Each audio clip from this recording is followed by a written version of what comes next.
Welcome to Bind EduTech, and this is a continued class in which we are going to discuss some of the important multiple choice questions from the chapter Should Wizard Hit Mommy? 9 question हम लोग discuss किए हैं। 10th question से हम लोग को शुरू करना है। क्या पूछा है 10th क्वेश्चन में, देखो। Jack felt being dash shooted him. Jack felt being dash suited him. Suit करना मतलब, हाँ, शूट का स्पेलिंग देख लेना, गोली मारने वाला शूट नहीं है। सूटेड हिम मतलब कौन सा जैक को किसका कैरेक्टर, कहानी जो वो बनाता था, तो कहानी में जो उसके फिक्स्ड कैरेक्टर्स रहते थे, नाम फिक्स्ड रहता था, क्रिएचर्स बदल जाते थे, स्टोरी लाइन सेम रहता था। तो एक जगह कहीं स्टोरी में ये बताया है, मैंने पढ़ाया है आपको, टेक्स्ट बुक्स में ही ये बात बताया है कि उनमें से सभी कैरेक्टर्स में से जैक का फेवरेट कैरेक्टर कौन था जिसका एक्टिंग करने में जैक को सबसे ज़्यादा मज़ा आता था। ये बात हम लोग डिस्कस किए हैं कि एक ऐसा कैरेक्टर था जिसका उसका कैरेक्टर को जब वो बताता था तो वो उस कैरेक्टर के जैसा अपना फेशियल एक्सप्रेशन चेंज कर लेता था, अपना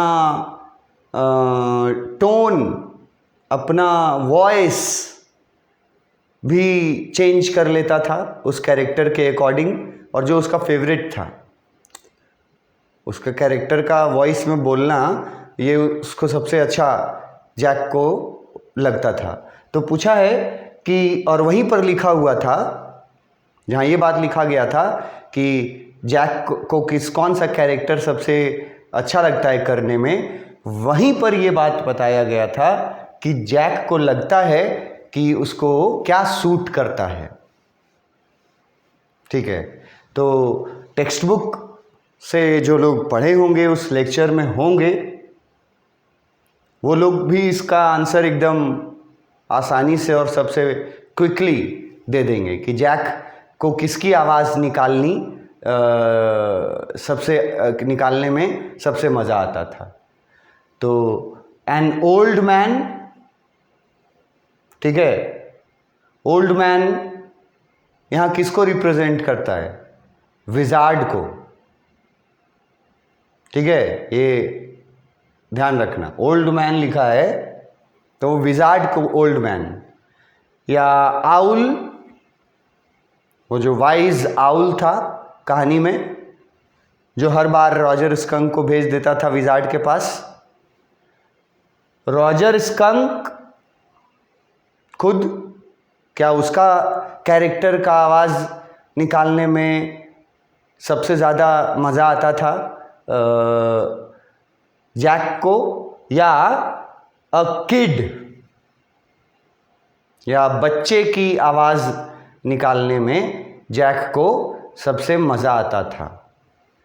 और उसको लगता था कि ये आवाज़ उसको सूट करता है। यहाँ देखो, सूट वर्ड लिखा है।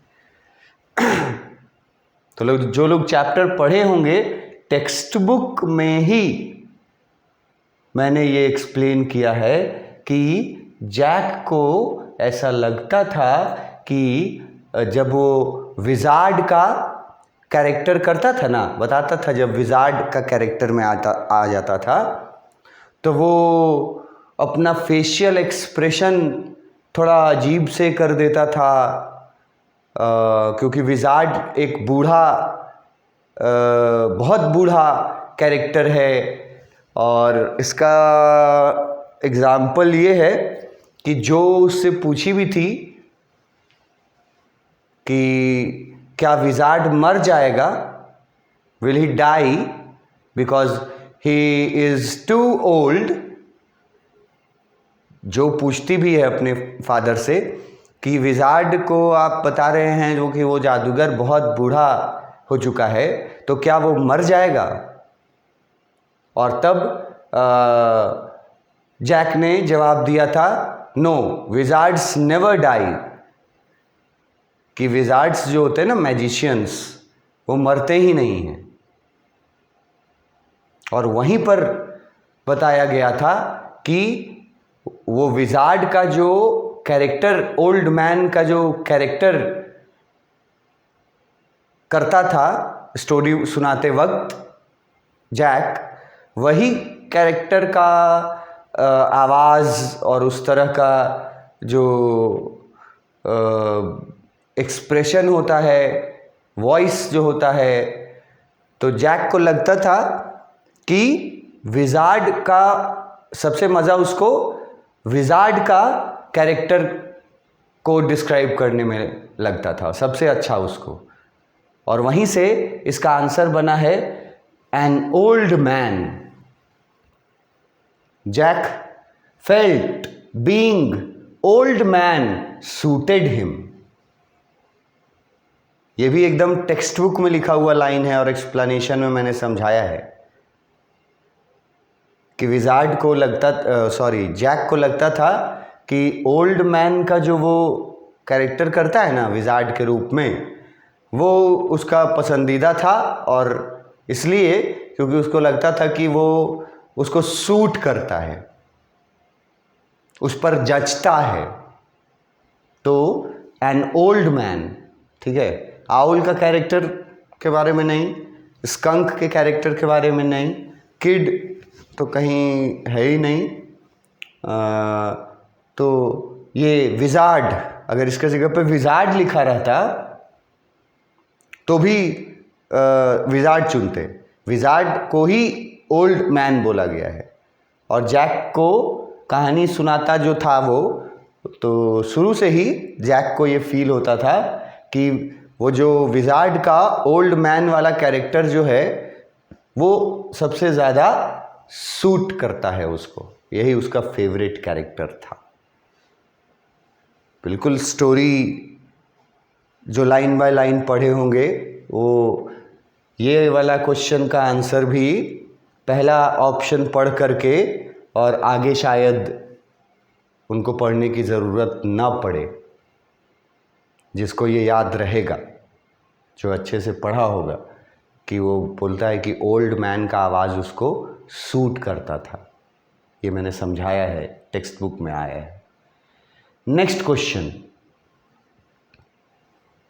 क्वेश्चन है, एक वर्ड के बारे में पूछ दिया कि टेक्स्ट बुक में एक वर्ड यूज किया गया, क्रिक।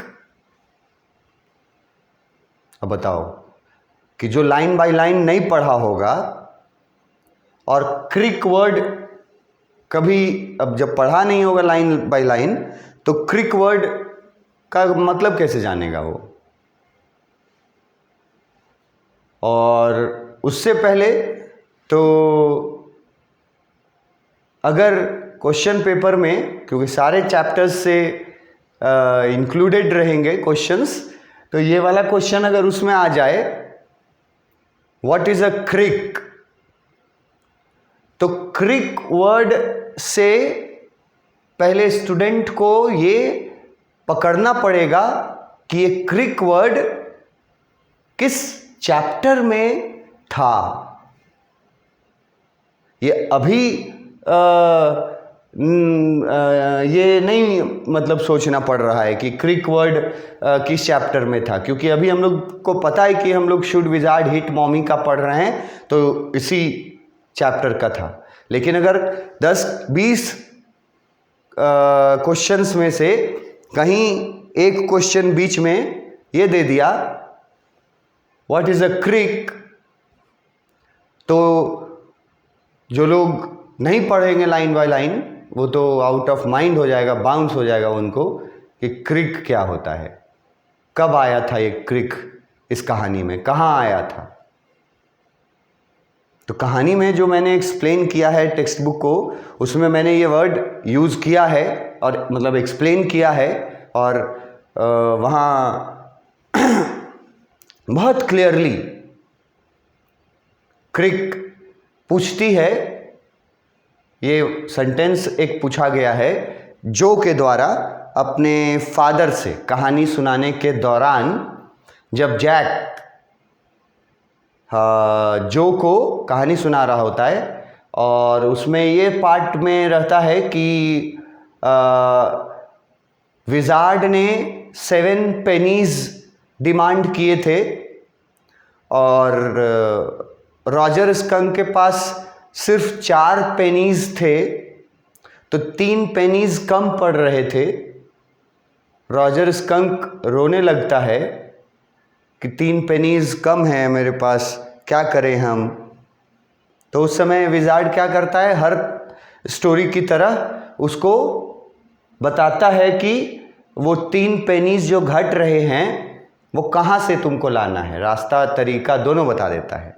अभी ऊपर एक क्वेश्चन पढ़े थे ना उसी से रिलेटेड, कि कितनी बार वो घूमने बोलता है, कहाँ जा कर के घूमने बोलता है और कितनी बार। तो कितनी बार में हम लोगों ने अभी पढ़ा था 3 टाइम्स, और कहाँ जा कर के 3 टाइम्स घूमने बोलता है? एंड ऑफ द लेन, उस गली के अंतिम छोर पे जा कर के वो उसको 3 बार घूमने बोलता है,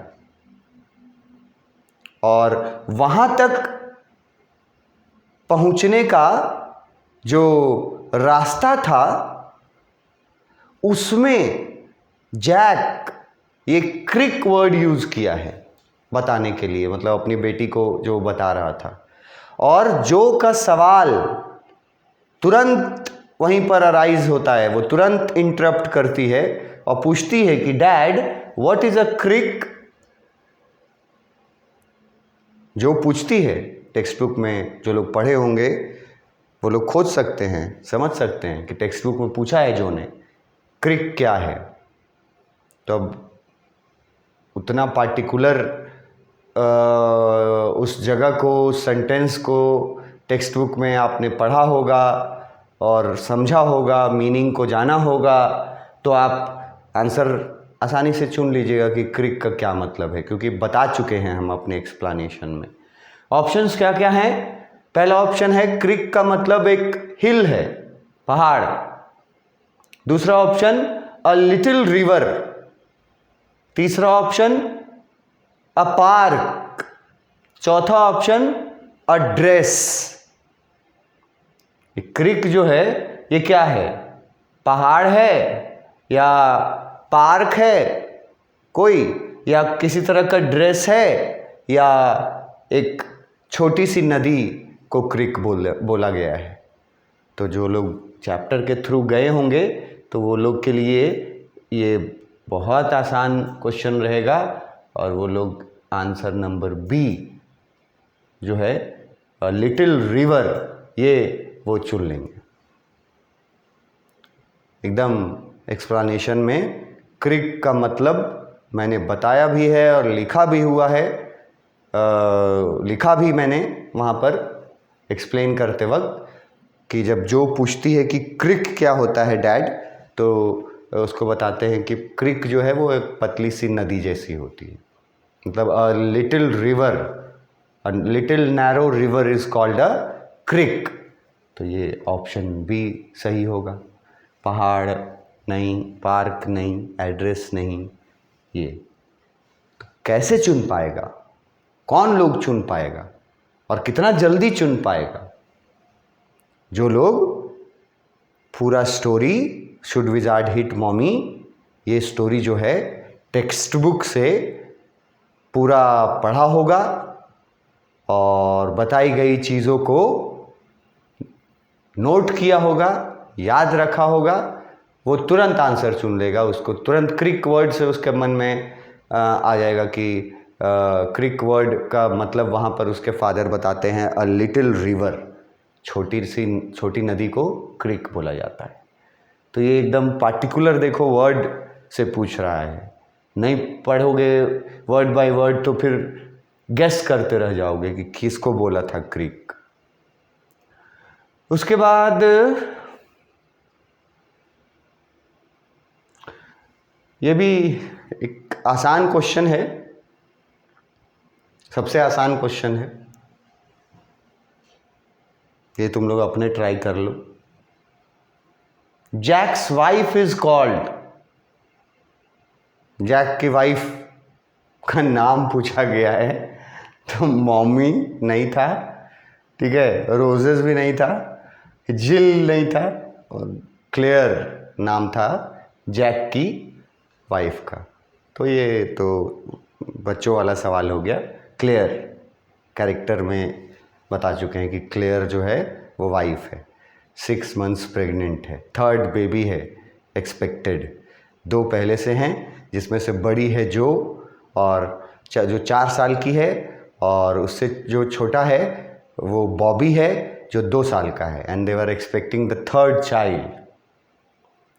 तो उसकी वाइफ क्लेयर थी, तो क्लेयर आसान बच्चों वाला सवाल था ये। उसके बाद नेक्स्ट क्वेश्चन में पूछा, Roger skunk's smell makes dash creatures run away. यह अच्छा क्वेश्चन है। रॉजर स्कंक के बैड स्मेल के वजह से कौन से क्रिएचर्स उससे दूर भागते थे? रन अवे, उसके बैड स्मेल की वजह से कौन से क्रिएचर्स उससे दूर भागते थे?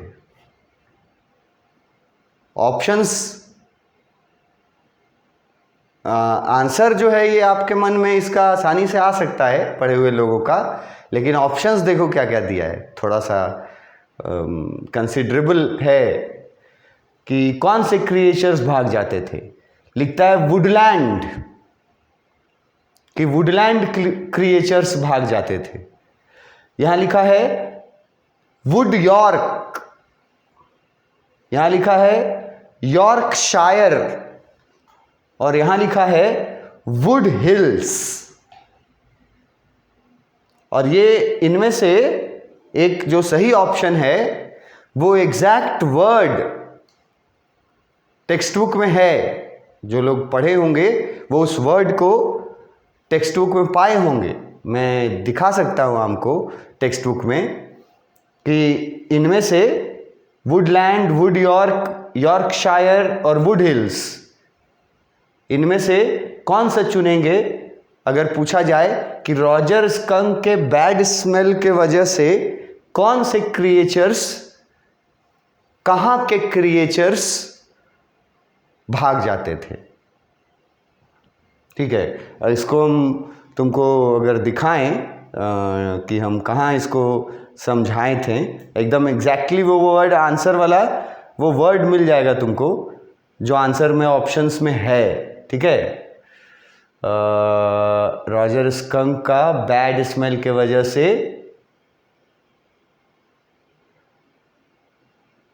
शुरू में ही एकदम बता दिए थे, वो उन्होंने बता दिया था कि रॉजर स्मेल का बैड स्मेल के वजह से क्या प्रॉब्लम होता था।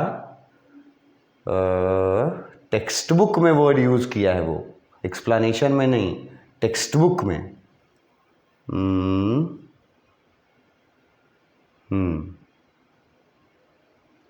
और जो क्रिक वर्ड यूज़ किया था, देखो अभी हम बताए ना, क्रिक देखो यहाँ यूज़ किया था, और क्रिक का मतलब पूछी थी, और क्रिक का मतलब क्या बताया था उसने? अ लिटिल रिवर। ये टेक्स्ट बुक है का पार्ट है, तो क्रिक वर्ड पूछ दिया। अब जो पढ़ेगा वही ना बता आंसर चुन पाएगा कि क्रिक का मतलब लिटिल रिवर है। अभी हम लोग खोज रहे हैं कि वो कौन सा टेक्स्ट बुक में वर्ड है जहाँ के एनिमल्स भाग जाते थे जैक के बैड स्मेल के वजह से। वो वर्ड हम तुमको दिखाना चाह रहे हैं, एग्जैक्टली वो वर्ड क्या यूज़ किया है।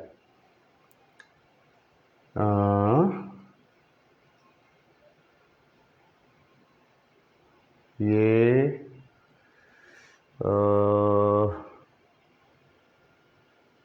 उसको कहानी सुनाना शुरू करता है, ठीक है। वो चुनती है रॉजर स्कंक, ठीक है, यहाँ पर लिखा है ना रॉजर स्कंक, जो चुनती है। उसके बाद वाले टेक्स्ट बुक के पार्ट में यहाँ से शुरू हुआ ऑल राइट, फिर यहाँ से बताना शुरू किया। अब देखो यहाँ देखो लिखा हुआ है, ये मैं एक्सप्लेन कर चुका हूँ। यहाँ लिखा हुआ है एक जगह वुड्स, यहाँ लिखा है जब उसके फादर कहानी शुरू करते हैं तो बोलते हैं कि एक बार की बात है कि एक घने जंगल में डीप डार्क वुड्स, तो डीप डार्क डार्क वुड के लिए डार्क वुड वर्ड जो यूज हुआ है टेक्स्ट बुक में, उसके लिए मीनिंग मैंने बता दिया था फॉरेस्ट, ठीक है। लेकिन प्रॉब्लम क्या है कि ऑप्शन में फॉरेस्ट तो कहीं है नहीं, जिसको चुने देखो फॉरेस्ट है क्या यहाँ कहीं। और जहां तक वुड का बात है तो वुड वर्ड 3 ऑप्शंस में लगा हुआ है, वुड वर्ड तो 3 ऑप्शन में लगा हुआ है और फॉरेस्ट कहीं दिया नहीं गया है ऑप्शन में। तो कौन सा वर्ड दिया गया था एग्जैक्ट जो वहां ऑप्शंस में है, इसके आगे पढ़िएगा तो आपको पढ़ाए थे हम। ये उसके डैड बोलते हैं he smelled so bad that none of the other little woodland creatures. कौन से क्रिएचर्स, देखा वर्ड यूज किया क्या, एग्जैक्ट वर्ड वुडलैंड क्रिएचर्स। हालांकि वुडलैंड को भी हम फॉरेस्ट ही बोले हैं क्योंकि मतलब फॉरेस्ट ही होता है, और डीप डार्क वुड का भी मतलब फॉरेस्ट होता है। लेकिन जो ऑप्शंस आपको दिया गया है उसमें देखो ये वर्ड एग्जैक्ट यूज किया होगा एक ऑप्शन में, तो आपको यही वर्ड चुनना पड़ेगा ना। और ये वर्ड आप कब तय कर पाइएगा, क्योंकि वुड वर्ड से रिलेटेड वहां 3 ऑप्शंस हैं, तो उसमें से वुडलैंड ही होगा। ये आप तब डिसाइड कर पाइएगा जब आप टेक्स्ट बुक के थ्रू इस तरह से वर्ड बाय वर्ड गए होंगे। वीडियोस को देख सकते हैं आप, सुन सकते हैं, है ना, फोकस्ड रह सकते हैं। तो ऐसा अगर आप करेंगे तो वुडलैंड वर्ड तो आया ही है, तो यहां से इसका आंसर हम लोग रिकॉल कर पाएगा। जो स्टूडेंट पढ़ेगा ठीक से लाइन बाय लाइन, वो देखो कंफ्यूज नहीं होगा। वुड हिल्स, वुड यॉर्क, ठीक है, वो कंफ्यूज नहीं होगा अगर ये वर्ड उसने पढ़ रखा है टेक्स्ट बुक में, इसमें एग्जैक्ट वुडलैंड वर्ड यूज किया गया कि उसके बैड स्मेल के वजह से, जो रॉजर स्कंक के बैड स्मेल के वजह से वुडलैंड के क्रिएचर्स भाग जाते थे, ठीक है। वुड यॉर्क के कैरेक्टर भागते थे, वुड यॉर्क तो कुछ मतलब ही नहीं है, यॉर्कशायर एक जगह का नाम है। वुड हिल्स कंफ्यूजिंग, लेकिन कंफ्यूजन किसको नहीं होगा, जो ये वर्ड पढ़ा होगा अपने टेक्स्ट बुक को पढ़ते वक्त, वुडलैंड क्रिएचर्स, जैसे मैंने दिखाया एग्जैक्ट वर्ड यूज करता है, देख लो, woodland creatures. The other little woodland creatures, वो लोग भाग जाते थे, वो लोग उसके बुरे स्मेल के वजह से भाग जाते थे। और ये बात जब जो सुनती है तो बड़ा सीरियसली सुनती है, क्योंकि उसने ऐसा सोचा नहीं था अभी तक इस उम्र में कि बैड स्मेल के वजह से मतलब इस तरह का ट्रीटमेंट किया जाएगा। अभी तो सोच उसका इतना नहीं बढ़ा है, 4 साल की बच्ची है, लेकिन वुडलैंड वर्ड एग्जैक्ट यूज़ किया था और अगर क्वेश्चन पूछा तो ये आपको अगर याद है वुडलैंड, तो आप सही आंसर और जल्दी चुन पाएंगे, टाइम बचेगा। तो ये कुछ और क्वेश्चंस थे, इसके आगे और भी हैं जो हम लोग डिस्कस करेंगे। बस क्वेश्चंस अटेम्प्ट करने से पहले मैं बोलता हूँ हमेशा आपको कि एक बार बढ़िया से अपना स्टोरी चैप्टर रिकॉल कर लेना, चाहे मेरे वीडियोस से पढ़ा हो, सुन कर के लेक्चर्स से, चाहे क्लास में पढ़ा हो तुम कहीं, चाहे कहीं ट्यूशन में तुम पढ़ा हो। स्टूडेंट्स, कहीं भी आप पढ़े हो, लेकिन आप टेस्ट अपने आप को इन MCQs से कीजिएगा और देखिएगा कि कहीं कुछ ऐसी बातें तो नहीं है जो आपको नहीं पता, जो नहीं बताया गया, या कोई नई बात जो मैंने बताया। तो ये आपका खुद का इवैल्यूएशन का है तरीका। और जहाँ तक मेरे वीडियोस का क्वेश्चन है, तो भाई अपने वीडियोस को कोई ख़राब तो बोलेगा नहीं, अपने दही को कोई खट्टा नहीं बोलता।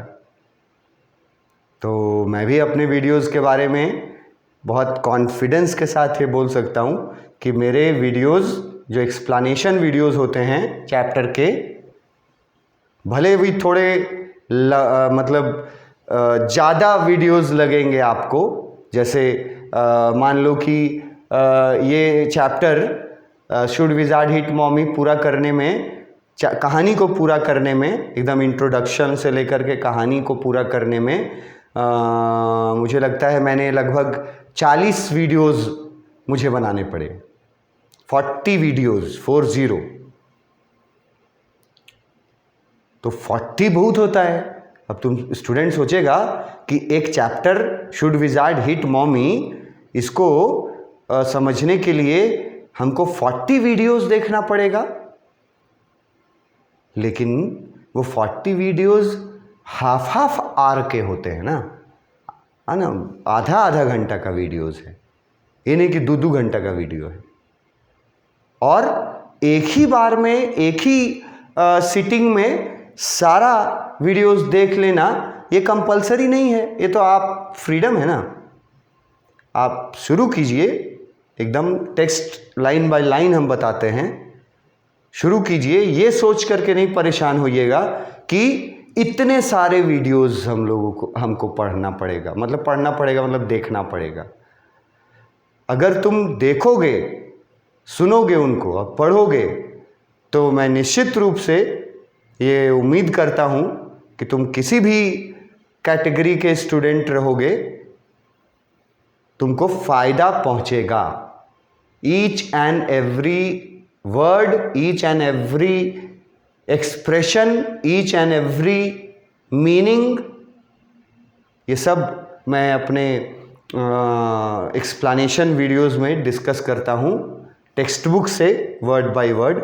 इसीलिए थोड़ा ज़्यादा वीडियोस बनाना पड़ता है। तो ज़्यादा वीडियोस देखना अगर आपको बोझ लगे, तो फिर ज़्यादा मार्क्स भी बोझ लगना चाहिए आपको, जो कि वो तो आप नहीं चाहेंगे। ज़्यादा मार्क्स तो चाहेंगे ना। तो ज़्यादा मार्क्स चाहने के लिए आपको ज़्यादा वीडियोस, मतलब पूरे वीडियोस एक्सप्लेनेशन में देखने पड़ेंगे। थोड़ा पेशेंस रखना होगा। और कहानी में, वीडियोस देखते वक्त कहानी में तुमको एकदम कहानी का एक हिस्सा बन जाना होगा पढ़ते वक्त। और जहाँ जहाँ मैं फोकस करता हूँ समझाते वक्त, वही सब चीज़ें क्वेश्चंस में पूछते हैं। देखो, एग्जैक्ट वुडलैंड वर्ड वही ना चूज़ कर पाएगा जो उस जगह से पढ़ा होगा अच्छे से, नहीं तो फिर कंफ्यूज करेगा वुड यॉर्क में या वुड हिल्स में। लेकिन वुडलैंड वर्ड जो पढ़ा रहेगा वो कंफ्यूजन में नहीं पड़ेगा। तो बेनिफिट है, वीडियोस देखिएगा अगर आप, तो थोड़ा थोड़ा पार्ट करके हम डील करते हैं, लेकिन पूरा कंप्लीट चैप्टर जो टेक्स्ट बुक का है वो पूरा डील करते हैं, और उसको देख के समझ करके कोई भी सवाल जो है वो अनसॉल्व्ड नहीं रहेगा अगर ईमानदारी से उसको देखा जाए। तो ये हम लोग का यहाँ क्वेश्चन नंबर 13 पे इसको ख़त्म करते हैं, है ना। नेक्स्ट क्लास में और इसके MCQs डिस्कस करेंगे, और मैं आपको सजेशन दूंगा कि MCQs डिस्कस करने से या देखने या पढ़ने से पहले आप अपना कहानी जो है, चैप्टर जो है, उसके बारे में जहाँ से भी आपने जो भी आपको पढ़ाया गया है, जो भी आप जानते हैं, उसको कलेक्ट कर लें पहले, उसके बाद फिर ट्राई करें और देखें कि आप कितने चीज़ों के बारे में जान पाए हैं। नेक्स्ट वीडियो में मिलते हैं। Thank you.